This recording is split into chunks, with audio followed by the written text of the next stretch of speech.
It's 4 p.m. We're bringing developing news with the stories behind the headlines. This is Storycon, the Story Conference. I'm Ed Lingao. Some stories we're watching this Wednesday, December 3. Former Public Works Secretary Rogelio Babe Singson is resigning as Commissioner of the Independent Commission for Infrastructure, or the ICI, effective December 15. He's the second official to leave the fact-finding body following the resignation of Baguio City Mayor Benjamin Magalong as special advisor to the ICI in September this year. Singson has not yet publicly disclosed his reasons for stepping down. Ombudsman Boying Remulla has imposed a 6-month preventive suspension on 12 public works officials. That's over alleged anomalies in a 289 million peso flood control project in Nauhan, Oriental Mindoro. Those suspended include regional directors, division heads, and engineers from DPWH Mimaropa and members from the office's Bids and Awards Committee. They're accused of violating the Code of Conduct and ethical standards for public officials. Senate President Pro Tempore Panfilo Lacson says more than 180 billion pesos may have been lost to ghost flood control projects since 2016. Lacson cited findings from over 10,000 inspected projects so far, where more than 600 were found to be non-existent. He assures the public that the Senate is tightening transparency measures in the 2026 budget process to prevent so-called allocables and other forms of pork barrel. Meantime, the AFP has also identified 252 ghost infrastructure projects nationwide. That's from 10,000 of 30,000 contracts that they have so far inspected. Dismissed Bamban Tarlac Mayor Alice Go is set to be transferred from the Pasig City Jail to the Correctional Institution for Women in Mandaluyong this week. The Bureau of Jail Management and Penology, or the BJMP, says the commitment order for her transfer has already been received by the Pasig City Jail Female Dormitory. The court earlier denied Go's request to allow her to remain at the local jail. Go was earlier sentenced to 20 to 40 years in prison for qualified human trafficking related to Pogo and Scam Hub operations in Tarlac. And joining us today, we won't have Raul Llamas today. He has an emergency of sorts, and Regina Lay will be coming in a few minutes. But from the Philippine Star, our old reliable Editor-in-Chief, Ami Pamintuan. Hi, Ami. Hello, everybody. Ami, reliable lang, may old pa eh. Okay, sorry about that. Okay, I will take that back then. Teka, any word already on the reason for Babe Singson's resignation? Ewan ko kung joke lang ni Justice. Yung stress daw. Dahil daw sa aging, taking its toll on his aging body. Yeah, well, sabi ni Justice Reyes. Yan ang sabi. Ewan ko kung joke lang yun. He said something like, nai-stress na raw si Babe Singson and he's a bit on the old side. So, but we're not yet sure if that was tongue-in-cheek or if that was a serious yan na nga. Reason that was given by Babe Singson himself. So we're trying to get in touch with Babe Singson or somebody from the ICI to clarify and qualify exactly what was the reason. I mean, it's been 3 months pa lang eh. Pero Ed, from the start, merong mga chismis, di ba, na talaga namang may mga umuugong na noon pa na gusto na daw mag-resign. Di ba? First, because of the live streaming, yun yung unang-una. Gusto daw niya na nala-live stream. Ewan ko kung totoo pero yan lang yung mga kumakalat nun. Pero ngayong nag-live stream, mukhang yung kinatatakutan ni Reg kahapon, binanggit niya, di ba?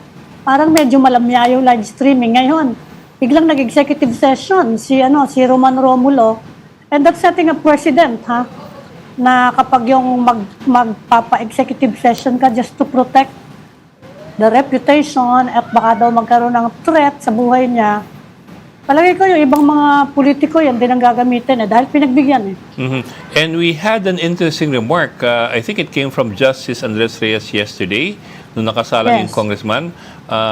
Parang may binanggit si Justice Reyes na parang kaya ayoko ng live streaming when they were talking about yung asking Congressman Agaraw to reveal the contents of his phone, baka raw magalit yung kanyang misis. O kaya nga, yung mga ganyan, di ba? Yung mga ganyan, hindi pwede sa Senate yan, di ba? Kaya lang, siyempre, iba yung nature ng ICI eh. So siguro, hintayin na lang natin uli matapos yung, total, nirarush yung budget sa Kongreso eh. Makaka-renew mababalik na yung mga hearing ng Blue Ribbon at hintayin na lang natin yung investigasyon ni Boying Remulla. Baka mas open pa yun kaysa dyan sa ICI. Talagang yung nature na itong ICI dahil nga sa presiding officer eh, parang Supreme Court eh, di ba? Kaya gano'n, hindi talaga siya comfortable sa pagbubukas ng proceedings eh. Saka tatlo lang sila eh. Kung mawala yung isa, kaya nga. you lose a third of your commission. Kaya nga. And for a lot of people, si Babes is one of the credible members of the commission. Of course, you also have somebody from the private sector, yung taga-SGV, but Yes. people don't know her that well eh. So wala silang panghuhugutan eh. Wala silang points of reference eh. I think in a way the same goes with Justice Andres Reyes because for the longest time these are justices who preferred not to be talking or making public statements and Closed door yan eh, Supreme Court. Halos lahat ng hearing nila closed door. And now you have him in that position. So people I suppose are not certain how much trust they can reside in the guy or in these people. Si Bibbs nga medyo kilala eh. So, kahit pa paano, matatansya mo kung... alam mo naman magsalita yung si Babe, di ba? I was watching a clip from the ICI hearing where they grilled bankers. I think from the land bank eh. Kung Kaya nga, bakit nila yun. pinayagang maglabas ng ganong kalaking pera yung yung mga DPWH district engineers and so on down the line. And they were saying na they thought it was SOP kasi kada bagong contract nagbubukas ng bagong bank account. So parang the argument made to them daw was na it's SOP, it's really done daw to facilitate the transactions. Ang sabi ni Babes, and you believe them? Hindi, kasi DPWH yan eh, di ba? Tinanong ko na rin yung mga kakilala kong banker eh, yung private ha. Sabi ko, bakit kaya pinayagan na ganun kalaki yung yung wini-withdraw na cash? Oo. Sabi nung banker, kasi normally, kung banker ka, kilala mo yung kliyente mo, and since your client is DPWH, long-running na yan, hindi ka masyadong meron nung presumption of regularity nga, diba, na abuso nga yan eh. Yung presumption of regularity, gobyerno to, DPWH yan, they're presuming na, may papeles sila at alam naman natin na DPWH yung account, kung ano yung gusto ng kliyente, bigay mo. Yun ang sinabi sa akin ng mga banker. Anyway, although sabi nila, gulat na gulat din sila na ganung karaming cash nilabas. In a way, Bakit that's cash? true. Kasi, pero this was done in cash eh. yun ang nga yung sabi ko. Pwede naman, hindi ba kahit payroll yan, payroll cash eh, normally eh. Kahit payroll sobrang laki, di ba? Oo. Sabi nila, kaya lang yung kasi gusto ng kliyente, ewan naman. Yan lang sinabi. Dahil nga daw matagal ng kliyente ng banko. Land bank yan, remember? Land bank, yeah. Wala naman It's a ibang government bangko ang DPWH eh. At alam naman nila kung ano yung legit account ng DPWH at kung sino yung kumukuha para doon sa department. So kung yan ang hiningi, binigay. But to Babe's point, parang incredible naman na naniniwala kayo na kailangan magbukas ng bagong account kada bagong project. At least nakita natin kung ano yung sinagot ng land bank. Kasi tinatanong natin, di ba? Mabuti hindi sila humingi ng executive session. Kung hindi natin makukuha yung sagot nila. But they're government bank eh. So they should be more transparent than your typical private bank. Hindi. Ibig ko sabihin, eto ngayon mga naumpisa na ni Roman Romulo na di ba ako magpa-executive session, pinayagan naman ni Justice Reyes, I think that will set a precedent. Lahat ng politiko, gagamiting argumento yan eh, na kailangan proteksyonan yung mga reputasyon namin, saka baka may threat sa buhay namin. Yun ang ginamit na excuse, di ba? Although, I'm sure may mga susunod dyan. Although yung ICI does not grill resource persons like the Senate does. Yan nga. They're very tame compared to the Senate. In that kasi remember, kumukuha ng ebidensya yan eh. Para i-recommenda sa ombudsman, filean nyo to ng criminal case. Hindi ka pareho nung Senate na sinasabi nila, fact-finding sila, either magre-recommenda sila ng mga indictment or more on in aid of legislation supposedly, di ba? Although blue ribbon yun eh. Pero tong ICI kasi, ang ano niya, magre-recommend siya sa yung transition nga, di ba, between the Senate and the Ombudsman o kung DOJ, kung ano yung applicable. Kaya kailangan meron silang ebidensya. But anyway, Ami, in a few minutes we'll have ICI spokesperson or spokesman Brian Hosaka joining us in a few minutes. So let's hang on to our thoughts and our questions until he gets here. In the meantime, ano yung iba niyong malalaking istorya sa Philippine SAR? Yun lang ang yung sinabi ninyo na 180 billion lost to ghost, pati yung COA ha, meron sila 747 infrastructure projects, COA na to. In 2024 alone, 6.4 billion of DPWH projects, technically defective, unusable, or left idle. Okay. Pura na ito eh. Okay. Diba? Actually, yung 180 billion, is that on the low side? Parang may pagka-low side pa nga siya 187 billion. I mean, 180 billion yung kung from 2016 medyo maliit siya. Although yung sasabi ni Ping, yung 180 billion Ghost is in yan. reference to ghost projects. Hindi pa kasama sa computation na yan, yung mga substandard at yung mga sublay ang pagkaka-implement. Iba pa yun. Hindi pa yun counted. Saka isa pang ICI, Recommended Plunder Complaints. Ayan, yan ang ginagawa ng ICI. Nagrekomenda na sila na file na ng plunder sila former Senator Bong Revilla and Maynard Wu. And recommended case build-up for several other senators, including Binay, Villar, Grace Poe, and one more. I'm afraid I lost the other one. Kaya iba yung trabaho din ng ICI. Kaya ewan natin kung anong kahihinat man yung live streaming nila. Maghihintay tayo kay Ping Lacson uli na buksan yung investigasyon or yun na nga, si Boying Remulla. Oh, there you are. Recommended case build-up on the cases of Binay, Chis Escudero, Grace Poe, and Villar. At least silang apat. Tapos yung recommended, I think, was charges against Bong Revilla and company. Yan. Kung gusto mong maiba-iba, mag-hire daw ang DepEd ng 33,000 teachers. Yan, kung gusto mo maiba topic, education. Do we have one of the biggest single year increase? Hindi, kulang na kulang tayo, di ba? Kulang tayo lahat actually. Kulang ng classroom, kulang ng 65,000 dati yung classroom backlog natin, di ba? Medyo nabawasan. Ngayon, kulang din ng teacher. Kahit may classroom ka, kulang ka ng teacher. 33,000. That's expected in 1 year. 2026 to. 2026. Okay, that's gonna be. It will be one of the biggest single year increases daw in teacher hiring. Can you imagine that number? Natin kung may makuha silang teacher, di ba? Karamihan sa teacher natin nag-aalisa na sa Pilipinas eh. Oh yeah. Tignan natin. Yan ang tingnan natin kung makakuha sila. Tsaka I wonder how many pass the board every year. Unless you're planning to get people who passed the board before but never practiced. Yan na nga. Okay, pumunta na sa ibang di ba? Ibang trabaho. Marami nag-call center. Or nag-nursing. Di ba?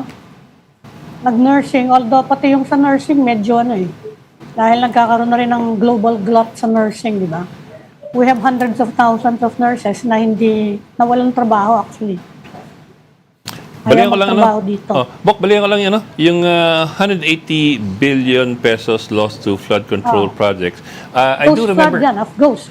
Yeah, ghost flood control projects. But I do remember the other day, or was it yesterday? Yesterday, the armed forces announced that they've discovered 200 or 300 ghost flood control projects out of some 10,000 projects that they inspected or they tried to inspect at least. And that's nationwide yan. But that's not even the entire That's not yet even the entire list yet kasi They've only inspected so far 10,000 projects, I think out of 30,000.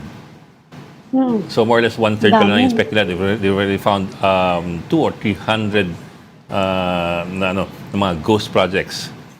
Pero, Ed, no, saan napupunta yung pera natin, ano? Ami, Puro, ano? teka, before anything else, si ICI Director and Spokesman Brian Hosaka is now joining us on the line. Attorney Hosaka, thank you for joining us and welcome to Storycon. Hi, Attorney. Yes, good afternoon. Good afternoon, Ed. Good afternoon, Amy, and good afternoon to all your viewers, listeners. Thank you, sir, for joining us. Sir, big question ng maraming tao, ay bakit ho nag-resign si Babe Singson? The chairman kanina had an announcement this afternoon, and Commissioner Babe Singson, and then indeed tendered his resignation, citing reasons, health reasons. According to him, the stress and the work in the ICI has taken a toll on his aging body. That is his word. Sir, we got that from Justice Reyes, but we were wondering kasi if that was the real reason given by Babe Singson, or it was just an off the cuff remark. So you're saying it was the formal official reason given by Babe Singson? Yeah, actually the chairman just parroted what Secretary Babe Singson said in his letter. In those words, Pero, Mr. Hosaka, matagal na actually may mga kumakalat na rumors that Mr. Singson was unhappy with the way the ICI was carrying out its work. Chismis lang Patanong lang naman namin kung totoo, and meron yatang mga internal arguments at matagal na actually siyang chismis na gusto na mag-resign. There was a story previously about siguro na nag-umpisa pa lang yung ICI na after Mayor Magalong resigned, ang story na lumabas, another member wanted to resign, and actually all the speculation was focused on Secretary Singson. Ano po yung masasabi naman yun? Actually, hindi totoo yun, no? Wala naman ganun na reason or ganun na dahilan. As stated by Chairman Reyes, at the same time, sa letter mismo ni Secretary Singson, is that yun lang talaga. It's just because of the stress and the intensity of the work required here in the ICI. It has taken the toll in his body, no? So naapektuhan daw yung kanyang health. And in addition to that, he cited safety reasons as well. Now, yung mga chismis na gano'n ako mismo magpapakatotoo dun na kasi whenever we work here, talagang we're really cohesive, no? Nagkakasundo naman yung tatlo. And I don't see any disgruntlement or any frustration on the part of Secretary Singson. And kaya nga yun yung reason why the Commission and even as discussed by Chairman Singson together with the members of the Commission, I myself included, decided to announce it publicly already because nagkakaroon na ng fake news, no? Yung mga ganyan or misinformation. Para Secretary Bates wanted to put everything straight, no? Talagang malaman ng publiko ano yung rason at ano yung dahilan kung bakit siya bababa sa pwesto. Isa daw sa points of argument yung live streaming From the start, yun yung pinagsimulan ng mga rumors na gusto daw ni Mr. Singson i-live stream. At was there a lot of matindi ba yung argument over that issue? Wala naman. It's just a matter of discussion on ano ba talaga yung tamang pamamaraan with regard to having more, as far as the transparency of the commission is concerned. There was really no argument there. There were discussions among the members of the commission, but there was really no intense argument to cause any disgruntlement or probably frustration, which would lead to any resignation by the members. Pero totoo, Mr. Hosaka, totoo na gusto ni Babe Singson na i-live stream from the start. Ang discussion yan, nagkaroon nga yan ng balance. As I said in my previous press briefings, it is something which is the commission discussed, and they eventually decided on how to go about this. When the fact that they allowed live streaming, it means all of them wanted live streaming. But sir, yesterday I understand there was a portion of the discussion that was live streamed where I think it was si Justice Reyes himself who made the remark na parang I'm paraphrasing here, kaya ayaw ko ng live streaming or kaya I'm hesitating about that live streaming was that Justice Reyes, and what was the context there? I think yung context doon was on the fact that yung reply o yung sagot ni Congressman Agaraw. So I think yung context lang yun because he was hesitating to surrender his phone. Cell phone. So cell phone niya. So yun lang naman yung context nun. The fact is we have our live streaming guidelines. We've laid it all down. Ano yung magiging patakaran namin. In fact, it's open to the public. It's published in the official gazette for everybody to see, no? So that's the position, and that's the current position of the commission, the chairman included. Yes, sir. We appreciate man that it's a collective decision, but on the other hand, that remark by Justice Reyes yesterday gave the impression that he's not particularly fond of the idea of live streaming. Siguro nga yung sinabi ko yung konteksto yun nung sagot ni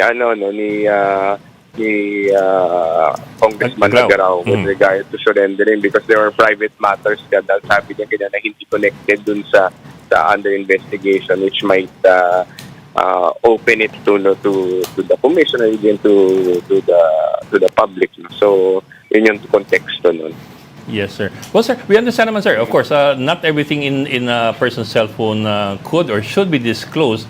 But we're talking about members of the ICI who have control over what will be disclosed on the live streaming. I mean, even if he turns over his cell phone to the ICI, they're not going to go like that to the camera and show all the contents, di ba? They can peruse it by themselves and then make remarks on that. So I'm wondering exactly ano yung konteksto kung bakit nag-react ng ganun si Justice Reyes na kasi sir, it does leave people with an indicator of just how unpopular the idea is with Justice Reyes. Well, I cannot second guess on what's the reason behind that comment, but as I said earlier, nasa konteksto yun on the I understand, sir. In fact, it was medyo natawa nga sila doon, no? So I guess ito sa human nature on the part of the chairman and even the members of the commission together with the to jokingly aside with regard to that matter. Mm-hmm. We're joined by Regina Lay. Reg. Hi, good afternoon, attorney. Good afternoon. Sorry, I'm a bit late. Okay. Question? No, go ahead. No. Well, anyway, sir. So as far as si Babe Singson is concerned, 15 I think yung petsa, pero he's willing to extend until the end of the month. Did I get that right? Well, it all depends on the because the resignation was addressed to the office of the president, to the president. So eventually it is the president who would decide on the resignation.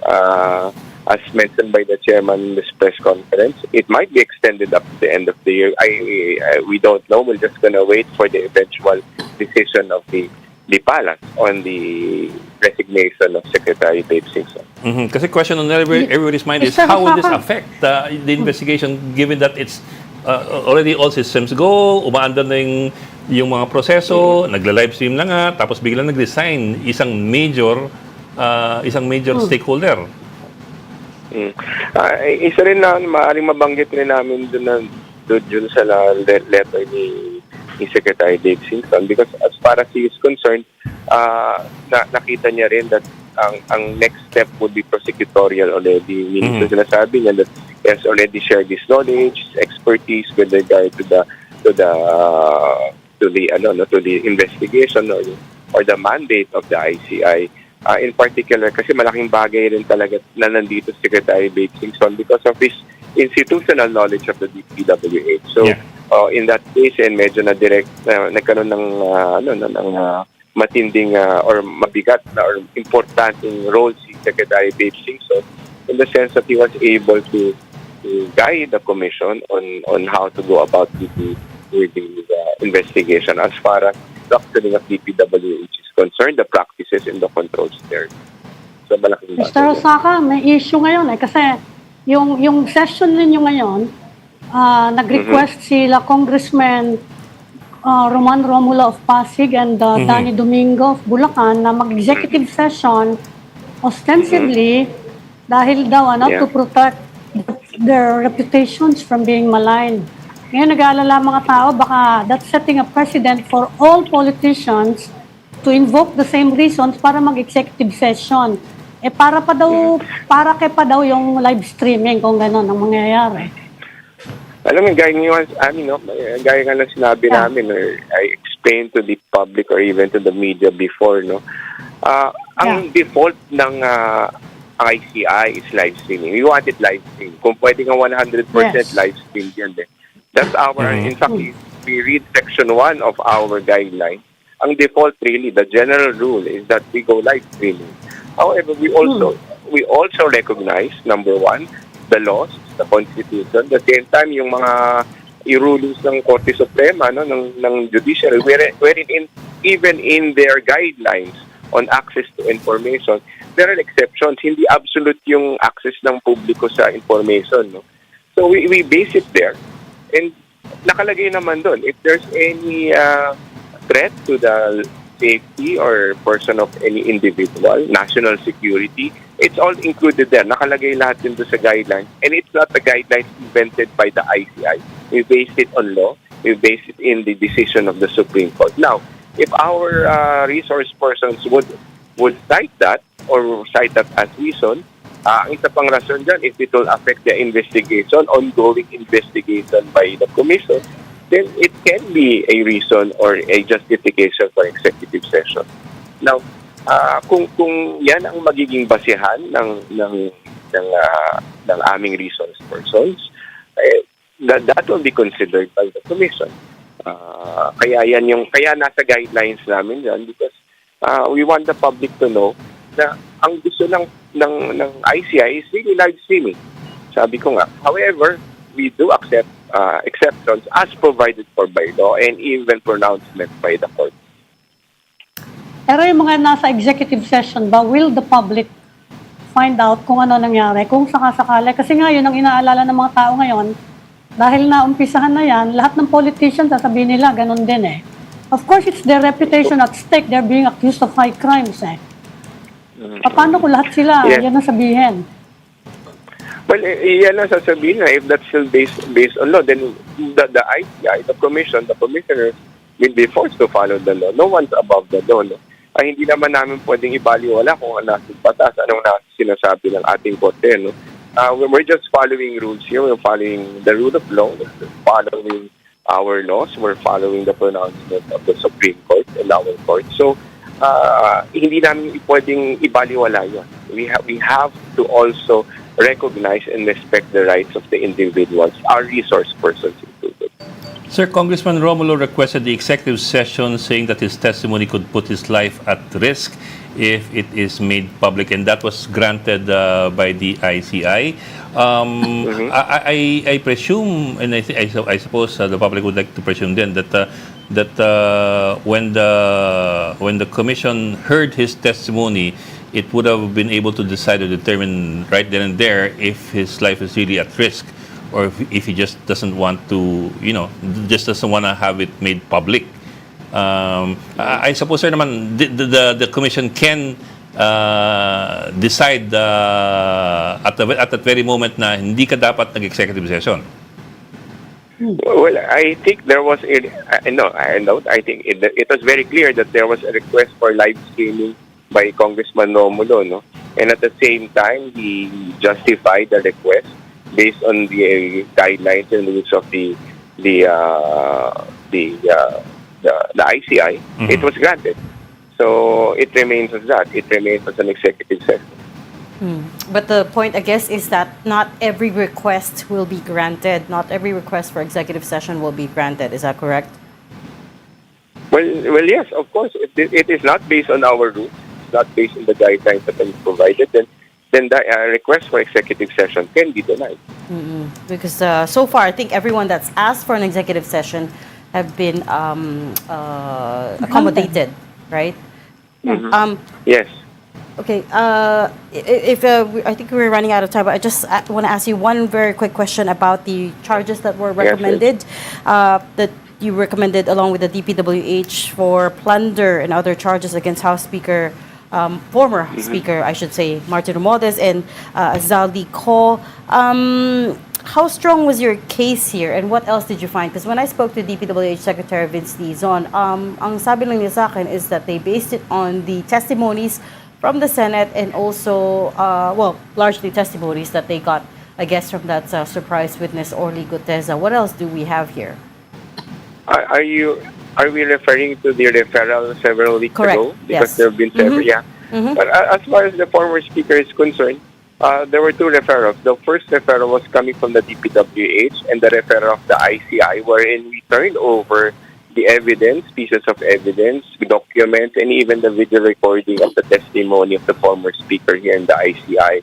Kasi nalaman namin that the we were always in close coordination with the DPWH for this matter. And when we learned that there was gonna be a referral pertaining to former Speaker Romualdez, the Commission saw it fit to submit also whatever evidence that we have to the Office of the Ombudsman to aid them and to support the referral by the DPWH, because baka kasi may makita silang mga bagong evidence or additional evidence that would make the case build up stronger and more faster in that sense. Just very quickly, will you ever release or make public his testimony? I mean, the former speaker's testimony to the ICI. Well, right now the matter is with the Office of the Ombudsman, so we have to coordinate with them because they also have their own rules with regard to that matter. Okay. Well, we'll come back to you on that. But we're gonna have to let you go for now. I think you have another meeting. Thank you so much for talking to us, ICI Executive Director and Spokesperson, Attorney Brian Hosaka. Thank you, Attorney. Thank you, Attorney. Thank you, Ed, Amy, and Reggie. Thank you. Bye. Well, you are watching Storycon on One News. We just need to take a very quick break. Please stay with us. We'll be right back. This is the Story Conference Group or the Storycon Group.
We've got developing news in the stories behind the headlines. Welcome back to Storycon, the Story Conference. I'm Ed Lingao. And I'm Regina Lay, still with us. I'm Ipamintuan of the Philippine Star. And let's now bring in our second guest. We're talking to House Senior Deputy Minority Leader, Congressman Egay Erice. Good afternoon, Congressman. Hi, good afternoon, Regina, Ami, and Ed. Good afternoon, sir. Hi, I guess Congressman. I guess the logical first place to start is to ask for your reaction to former The Secretary resignation. Babe Singson stepping down from the ICI, no? What did you think? What did you make of Yes. it? Tingin ko, patay na yung dead na. It's already dead. ICI is dead. Alam mo, nagpapalitan kami ng text messages ni former Secretary Babe Singson.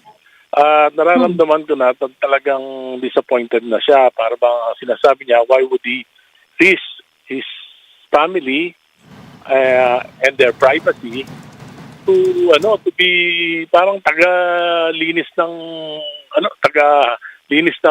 palasyo.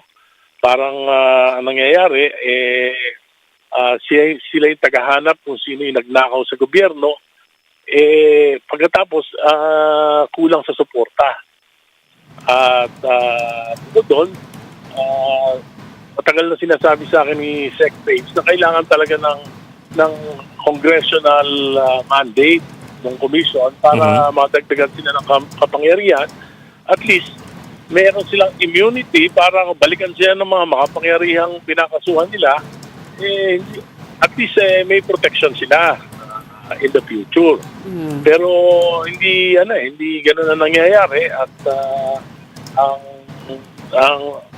ang pinakamahirap dito, nagbabago kasi yung para sa akin nagbabago lagi yung narrative ng palasyo. For example, yung kay E.S. Bersamin, sinabi nila na nag-resign out of delicadeza, pero sabi ng E.S. Bersamin, hindi siya nag-resign, hindi tinanggal siya. At sinasabi ni Senator Lacson na hindi tumanggap si Presidente pero merong mga involved na sa Malacanang, si Secretary Pangandaman, Secretary E.S. Bersamin, tapos tinanggal nila, pinag-resign nila. So iba yung mga narrative eh. At ang daming bagong kwento, araw-araw, linggo-linggo, nagbabago yung narrative. So parang baka mapagkamalan pa yung ICI, masira pa yung reputasyon ng mga tao dyan, baka papagkamalang washing machine sila. Sir, when you say why would he risk his family and privacy to be tagalinis ng palasyo, do you mean deodorizer? To solve why would he risk himself and his family just to solve the problem of Malacanang? Right. Yun ang pagkakasabi sa akin ni Secretary. But Congressman, he knew this going in, right? He knew the mandate of the ICI. So ano po yung hindi, where was his expectation not met? You said kulang yung resources. Sinasabi niya na sa amin. Nung palang sinasabi na sa amin ni Sec Babes na tutulungan niya kami na kumbinsin si Presidente para i-certify yung ICI, yung aming batas na panukala. Para bigyan sila ng contempt powers, para bigyan sila ng immunity, para mahalungay nila lahat ng government records, ledgers ng mga contractors. Pero hanggang ngayon, hindi pa sinicertify ni Presidente. Alam mo, nag-overtime kami dyan, kasi si Speaker Boji, sinabi niya na tatapusin namin yung law na to before Christmas break. So nag-overtime kami dyan, series of marathon hearings na aprobahan namin sa committee. Pero 2 weeks na ngayon, biglang na-stall. Hindi namin alam kung bakit. So, yan yung mga, siguro, baka na ang iniisip ni Secretary Babes, talagang mabibigyan sila ng proteksyon dito sa kung merong ICI law. Wala eh. Congressman, you're implying, kasi sabi nyo, nagiging washing machine. Yung ICI, you're saying may wina-whitewash sila at selective. Tapos sila pa yung nagiging yung pag-iimbestiga. Sila magiging punching bag. For example, Yun po ang sinasabi nyo. Bigyan ko tayo ng specific example. Okay. Tinanggal si E.S. Bersamin. Nag-resign si Pangandaman. Tapos si Yes. Yusek Cabral. Bakit hanggang ngayon hindi napapatawag? Both the Senate Blue Ribbon and the ICI. So, ito yung mga importanteng witnesses. So, ibig sabihin, kung sino lang yung dumarating sa kanila, yun lang ang dumarating. Diba? Parang gano'n. And they have no control dahil yung mga lawyers, yes. Yung ICI, Congressman, are you commissioners, speaking for yourself or are you mentioning the sentiment, yung mga sentimento de speaking for sukal po myself. ni Mr. Singson? No. I am speaking for myself. I'm speaking for Ah. myself. And I do understand the feelings of Secretary Babes. Pero But sir, when- binanggit niyo din po na kasi nga, sinabi doon sa inyo ni...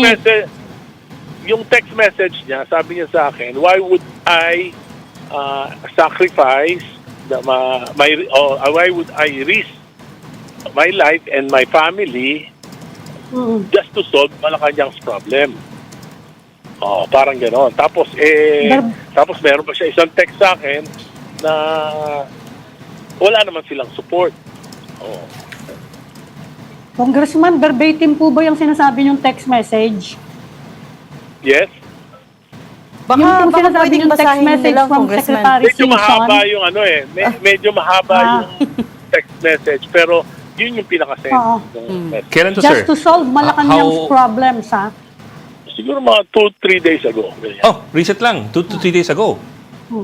So, Yeah. Okay. Although yung sinabi niya yung tungkol dun sa extra powers, matagal na yun. Kasi sabi niya, tutulungan niya nga kami para kung makakumbinsi si Presidente na ma-certify ito. So Congressman, in short, 2 to 3 days ago pa lang, alam niyo na that he will likely resign? Parang frustrated siya. Hindi ko naman alam.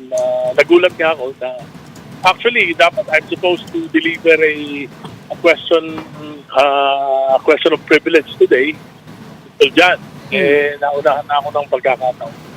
Yung 2 to 3 days ago, sir, if I get you right, yung kanyang text message na where he's saying na bakit niya i-risk yung life niya at ang family niya just to solve Malacanang's problems. Yun po yung 2 to 3 days ago. Okay. Tapos, mas farther back yung walang support. Walang support doon sa legal. Latest niya, yung latest niya, kasi sabi ko, baka lumabas dyan, parang washing machine kayo. Sabi niya, hindi lang washing machine, punching bag pa. Wala namang support. Punching bag na wala pang support. Sa kanya po nanggaling yung salitang punching bag. Well, Sa kanya po nanggaling yun. Yung washing machine sa akin yun. So, sir, hindi ka naniniwala. It's because of Because he was just too stressed Oo, and napaka-intense it's not daw just ng trabaho. his age daw. Punching bag nga siya. Hindi, kasi nga, biro mo, nasa Punching limelight bag sila. siya. Limelight sila. Pagkatapos, yung mga lawyers nila, yung mga personnel nila, hindi naman sila nag-appoint nun, mga DOJ, mga DOJ. Diba? Tapos yung funding nila, dependent dun sa Office of the President. Kaya nga sabi ko, di ba, sabi ICI is not independent. It is the creation of the President, funded by the President. Di ba? Tapos, wala namang kukulang naman sa powers. Dahil the President cannot legislate. Actually, sir, nung linggo, we guested si Yusek Claire Castro. We asked her about that specifically, yung whether the President was considering endorsing or certifying as urgent yung mga bills pending in Congress granting contempt powers to the ICI and granting more investigatory powers to the ICI than it has right now. At ang sagot po ni Claire Castro sa amin noon was it will have to be studied kasi they're being careful daw not to have any overlaps with other existing bodies. Tapos number 2, sabi ni Claire Castro, but when you look at the NBI and the PNP, they don't have the power of citing people in contempt when they do the investigation. So wala masyadong kaibahan yan sa ICI. Yun po sabi ni Claire Castro noon. That was only Sunday. Sunday. Kung wala kaya nga binibigyan namin. Congress can grant that power to the ICI. But ayaw nila. Pero Congressman, kung wala, you said ICI is effectively dead. Kung wala siya, kaya ba ng ombudsman na lang? Kasi mukhang palaban naman si Boying Remulla, no? Kaya na siguro from the Senate to whatever investigative body, pati AFP pumasok na eh. Pwede bang ombudsman na lang? Wala naman sigurong ibang choice. Yeah. Pwede naman siguro yung ombudsman. Kaya lang, alam mo, yung Office of the Ombudsman is an institution na para sa lahat ng mga kaso ng cases. This is a special case. Diba? Paano makakapag-concentrate dito? 23,000 items in the budget na iimbestigahan. Di wala nang gagawin ng ombudsman, kundi ito na lang. Ito na lang. Yung ombudsman institution yan for the whole of government. Kaya nga ito special commission to investigate infrastructure anomalies. Aside from the support around contempt powers, for instance, and I guess financial resources na rin, did former Secretary Singson mention any other problems to you, Congressman Erice, for instance, with the way that the commission was set up, or with some of their testimony, with some of the witness testimonies or anything like that? Wala naman. Okay. Yun lang yung it is as it is. Yun lang, yung mga sinabi ko, yun lang yun. Yung sa live streaming po, kasi ang chismis nun, meron ding argument about transparency in the ICI at gusto daw ni Babe Singson yung live streaming from the start. Totoo ba yun? Hindi ko alam yon. Pero meron kami doon sa IC, doon sa ginagawa naming proposed bill, meron kaming transparency provisions no. Sir, mayroon tayong phone-in question, if I may put it that way. Yeah. I understand in October you delivered a privileged speech where you revealed that an ICI member may resign due to the agency's weak and limited authority. Inamin naman ni Sec Babes. Inamin niya yun. Okay. So you're referring to Babes here? This early pa lang? Yeah. So as early as October, kasi they only came together in September. As early as October, he was already wanting to resign. Mahigpit talaga yung pakiusap ni Sec Babes na mabigyan sila ng contempt powers at iba pang immunity at iba pang mga issues na dapat ma-resolve. In fact, nagkaroon kami ng series of marathon meetings sa Committee on Reorganization. Nandun lagi yung Attorney Hosaka. At yung kanilang mga inputs, inilagay namin lahat. Dun sa proposed bill. Ang author niyan, ako, si Secretary De Lima, Representative De Lima, Representative Jokno, mga Liberal Party at marami pang ibang congressmen. It's funny. Kami dyan, halos araw-araw kami kinuha namin lahat ng opinion ng lahat ng agencies, lahat ng mga stakeholders. Pagkatapos na stall nga, 2 weeks na ngayon. It's funny that you mentioned Attorney Hosaka because he was our first guest kanina. And, he basically said... it's all about age. It's all about Wala age. lang. It's all about the burden of the work. And, stressful daw. Pero yun talaga ang reason. At dapat talaga suportahan sila. Kawawa naman sila after... pero mo kung sino-sino yung inaakusahan, tapos babalikan sila bandang uli, wala silang immunity. Tapos kung iimbitahan nila, hindi pumunta, kailangan pa nila mag-file ng cases. Tapos Congressman ang unang umalis dyan. Congressman ang unang umalis dyan, actually si Mayor Magalong. May balita din ba kayo kung ano talaga yung nangyari doon naman kay Mayor Magalong? Bakit siya nawala bigla? Hindi ko po nakakausap. Baka sakali may Hindi ko pa nakakausap.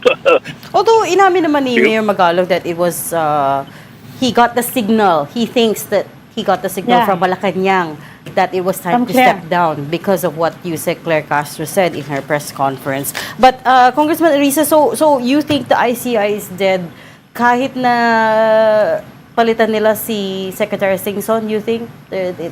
For as long as they don't certify that bill, for as long as they don't push through that bill, it's not never gonna be effective? Yes, it's not truly independent. Yan yung sinabi ko noon. ICI is not an independent commission. Without Dave, lalong it will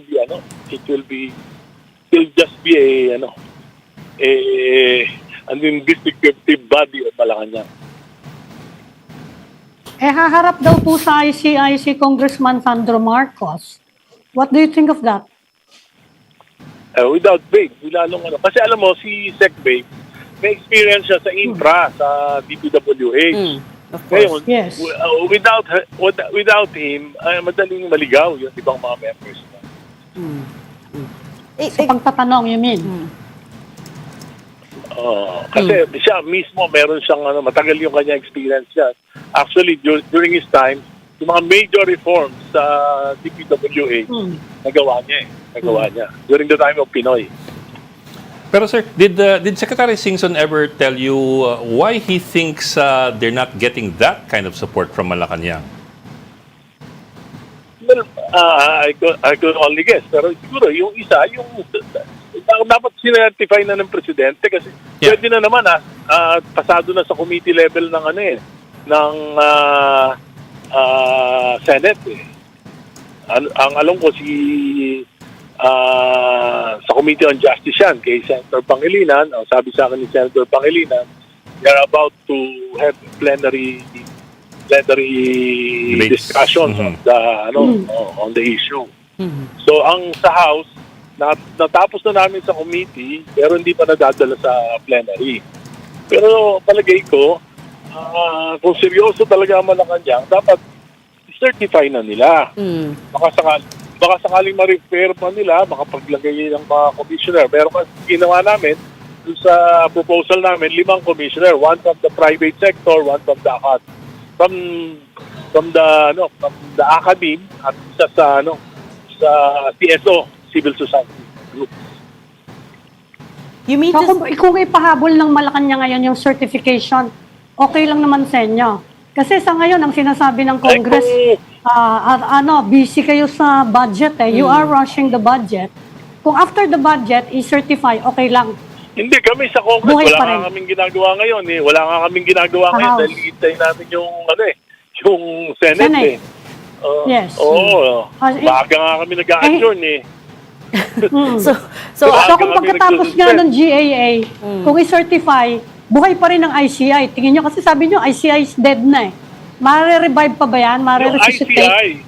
Yung ICI, as it is now, it's already dead. Wala nang credibility yan. Oo. Well, that was going to be... ICI, As far as I'm concerned, as far as my opinion. That's what I was gonna ask you next, because why does it matter so much that Malacanang has to certify it as urgent? Hindi ba kaya ng House to just push it through on your own? Because as you said, you passed it through the committee level already. For example, pag sinertify na Malacanang, hindi na kami maghihintay ng 3 days for third reading.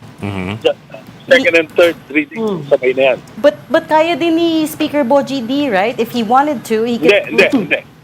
Pag hindi certified yung bill, we have to Kailangan stick certified. by the rules. Okay. We have to stick by the rules. Sir, pahabol na lang. Kasi nakatext nyo si Babe Singson 3 days ago, parang mahirap naman paniwalaan hindi kayo nagte-text ngayong araw na to dahil nag-resign siya ngayon. Hindi kami nakapag-text ngayon. Wala kayong balak Hindi ko pa i-text. tinetext. Baka pwedeng pakitext ngayon, Congressman. Baka pwede yung tawagan ngayon. Kaya natin siya. Oo nga. Sabi niya nga sa akin, Pakitanong nga. sabi niya gano'n, I want to live a normal private life. Okay. So, let's give it to him. I know, because everyone in the world is texting him right now. Yes, baka sa inyo sumagot Di, Oo nga. Oo. total kayo na po naglabas ng mga detaling yan. Oo nga. Might as Yung well I want go to for it live a now. normal Siguro, private life, text ba yun? Hindi, Yung I want to live a normal private life, text ba yun? Yes, Text yun. Okay, text. text. Okay, I want to live a normal private life. Okay, we'll let you go, but Congressman Erice, may phone-in request from our executive producer saying, pakisabi naman daw kay Sec Singson to guest on our evening show. Private and normal life. Inutusan pa kayo, no? I'm just kidding. But Oo, kaya i-text niya siya ngayon tapos mamaya i-guess namin kayo sa Oo nga, next story. ngayon. No? mag-text na kayo ngayon, sir.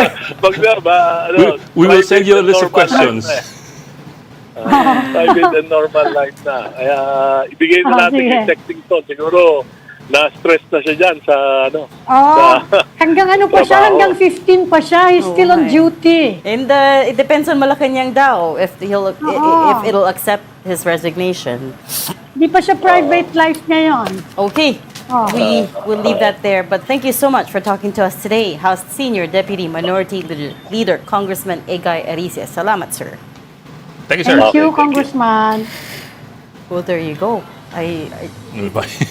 Bigla rin We've ako. never had a show na parang yung the first guest says one thing and the other guest says entirely something different, no? Pero dapat pinagsabay na Pwede lang mo natin. i-connect yung dalawa. Oh, pero dapat pinagsabay May na lang natin text to sila. eh. Pwede mo i-connect yung dalawa. Nandun naman Ito pala isa si may attorney. text eh. Nandun naman Pagod na pala yung si isa, attorney sa Hosaka. kakaintay ng Yes, suporta. which attorney Hosaka did not mention at all, right? And he sat in the meetings, is my point, diba? According to Congressman Arice, he sat in those meetings when they were trying to push through yung request to Malacanang for contempt powers and all these other legislative powers, right? Hindi, yung kay Attorney Hosaka, yun yung official version. Kaya nga, I guess I should forgive him for towing the line, but May unofficial text version. may text version Yung pala. unofficial text version. Okay. Merong pruweba. Oo. Okay. Okay, We'll leave goodbye that there. na. Thank you so much for joining Storycon today. Ami Pamituan, Editor-in-Chief of the Philippine Star. Join us again tomorrow, 4 p.m. for Storycon. I'm Regina Lay. I'm Edlin Gao. Kapatid, we are One News, all sides, all the time. This is the Story Conference Group or the Storycon Group.